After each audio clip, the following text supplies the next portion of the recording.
Welcome to the Unveiling Shadows podcast.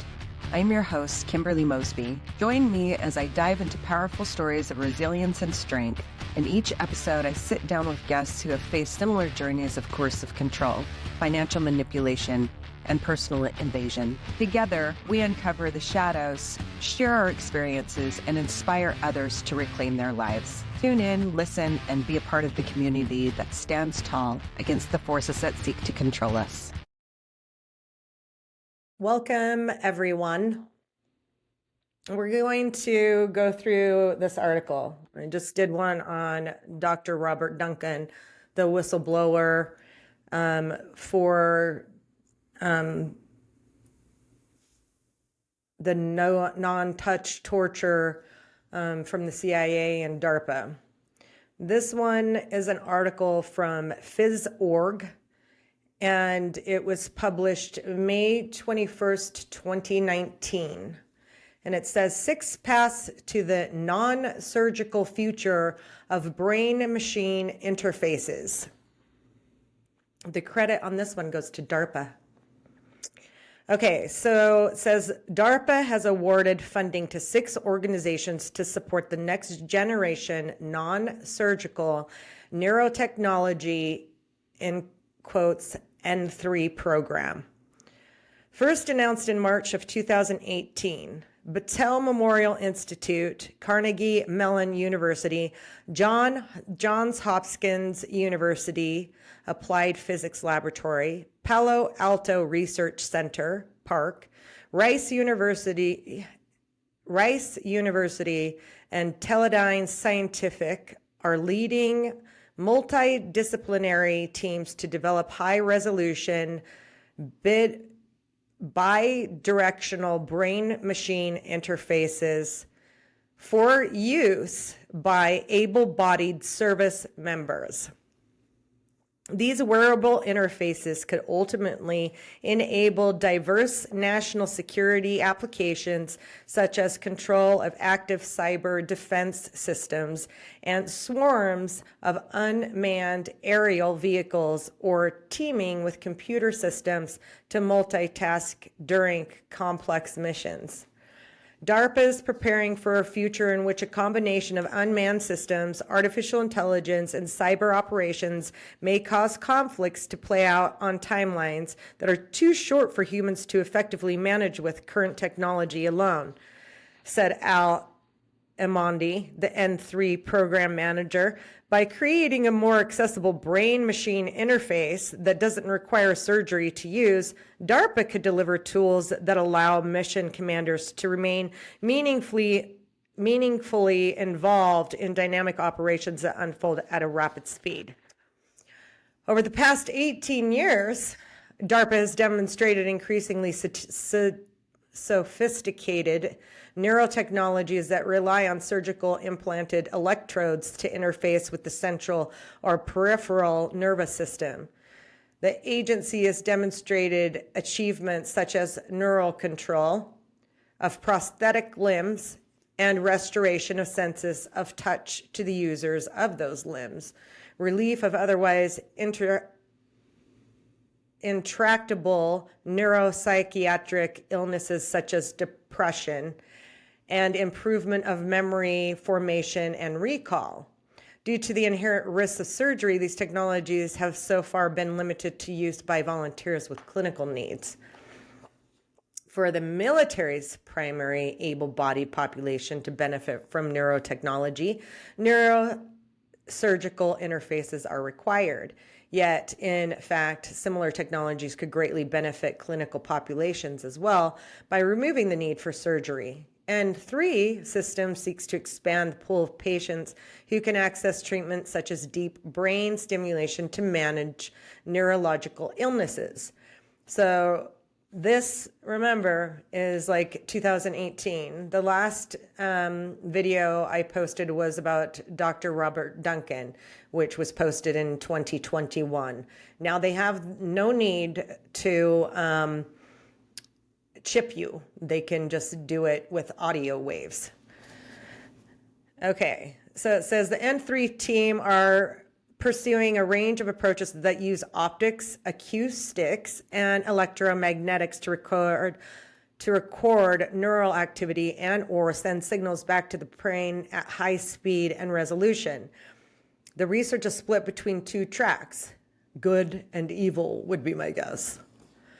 Teams are pursuing either completely non-invasive interfaces that are entirely external to the body or minutely invasive interface systems that include nanotransducers that can be temporarily and non-surgically delivered to the brain to improve signal resolution. The Battelle team under principal investigator Dr.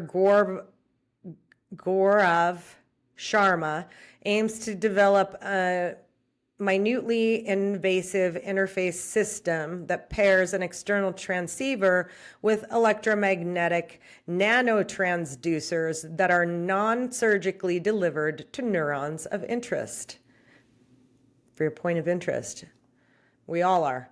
The nanotransducers would convert electrical signals from the neurons into magnetic signals that can be recorded and processed by the external transceivers and vice versa to enable bi-directional communication.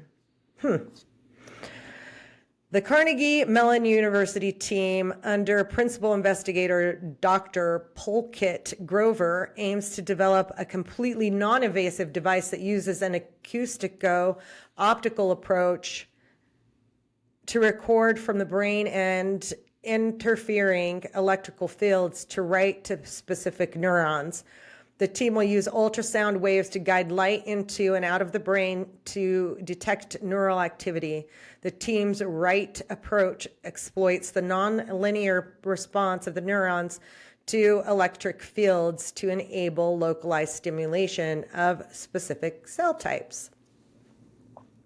The Johns Hopkins University Applied Physics Laboratory team, under principal investigator Dr. David Blodgett, aims to develop a completely non-invasive, coherent optical system for recording from the brain. The system will directly measure optical path lengths, changes in neural tissue that correlate with neural activity. The Park team, under principal investigator Dr. Krishnan, I'm not even going to pronounce that name right, so I'm not even going to try on that one. Dr. Krishnan aims to develop a completely non-invasive acoustomagnetic device for writing to the brain. Their approach pairs ultrasound waves with magnetic fields to generate localized electric currents for neuromodulation. The hybrid approach offers the potential for localized neuromodulation deeper in the brain. The Rice University team, under principal investigator Dr. Jacob Robinson, aims to develop a minutely invasive bidirectional system for recording from and writing to the brain. For the recording function, the interface will use diffuse optical tomography to infer neural activity by measuring light scattering in neural tissue. To enable the write function, the team will use a magnetogenetic approach to make neurons sensitive to magnetic fields.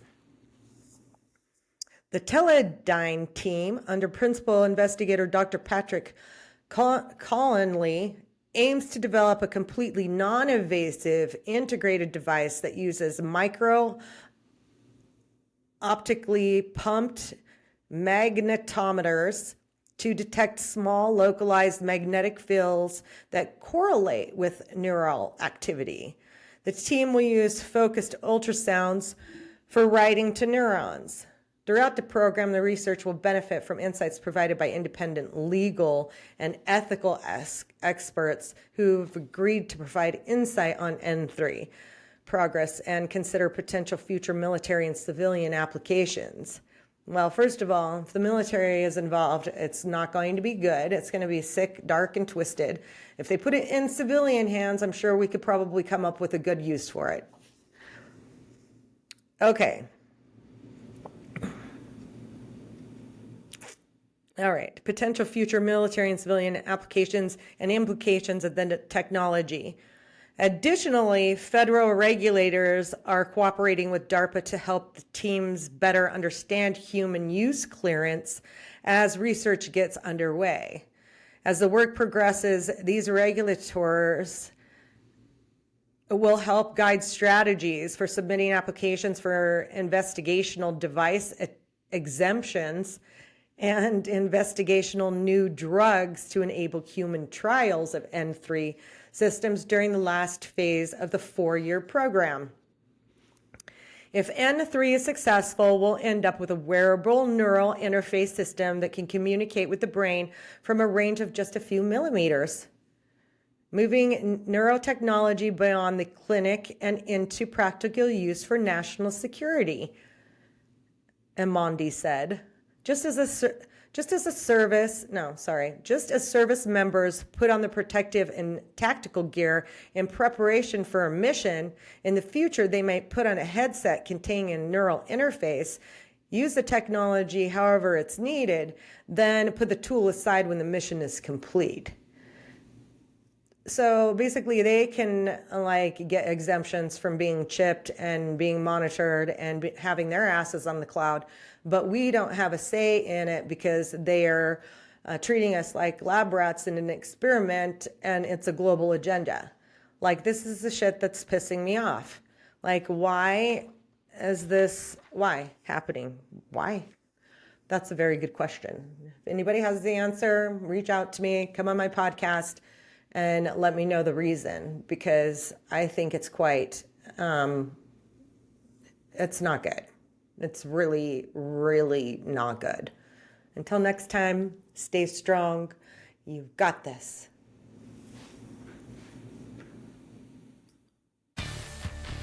Thank you for listening to the Unveiling Shadows podcast. I hope today's episode has shed light on the experiences that too often remain hidden. If you or someone you know has a story to share, please reach out to me. Remember, you're not alone and your voice matters. Follow me on social media and subscribe to the podcast for more inspiring stories. Until next time, stay strong and keep unveiling the shadows.